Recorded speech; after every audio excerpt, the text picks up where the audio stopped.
سلام، کاغذ بیاریم مربع باشه 15 در 15 بهتر. تاش بزنید بشه یه مثلث. بازش کنید. دو طرف این لوزی رو تا خط وسط تا بزنید.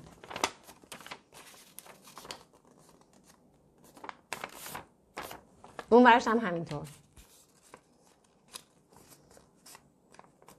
میدونید دیگه بذارید رو میز تا بزنید بهتره.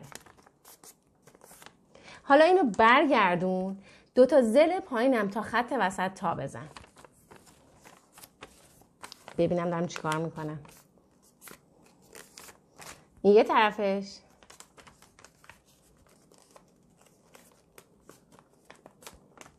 اینم طرف بعدی.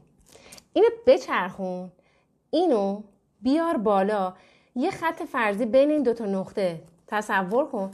اینو بیار اینجا تا اون خط فرضیه. تاشو محکم کن. حالا همینو از روی خط وسط به رو تا کن. کاغذتو عین من بگی تو دستت، یعنی این خط بلنده بالا باشه. حالا این خط کجو بیار تا این خط کجه. اینجا نیا کن، میچرخونم میارم تا اینجا. تاشو محکم کن. بازش کن. همینو برای پشتم تکرار کن. از روی همین خط تا. داریم بافت کاغذ رو میشکنیم. و بازش کن دوباره. این دفعه دستم نیا کن ببین داره چی کار میشه. چه اتفاقی میفته، چی کار میشه، چیه. اینو بازش کن ببین این بود. اینجی بیار بالا عمودش کن. میخوام این نقطه رو بدم بره تو.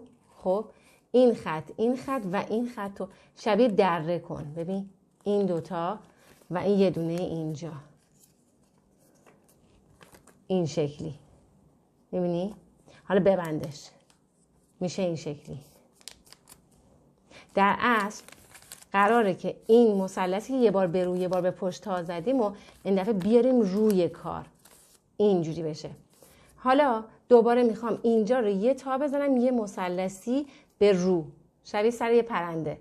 همین تا رو به پشتم بزن. اینو به رو بازش کن. یه بارم به پشت. بازش کن. دوباره از این ور. نگاه کن. اینو باز میکنم. اینو میدم میره داخل. این سه تا خط رو دره کن. حالا ببندش. میشه این شکلی. اینجا رو ببین. اینجا بازه. اینجا هم بازه. انگشت رو ببرین داخل. اشاره یه طرف شست یه طرف. اینجوری. بذارش روی یه سطح صاف. خب بعد این دوتا انگشت رو از هم فاصله بده. نگاه کن چیکار میکنه. اوخ نوک میزنه.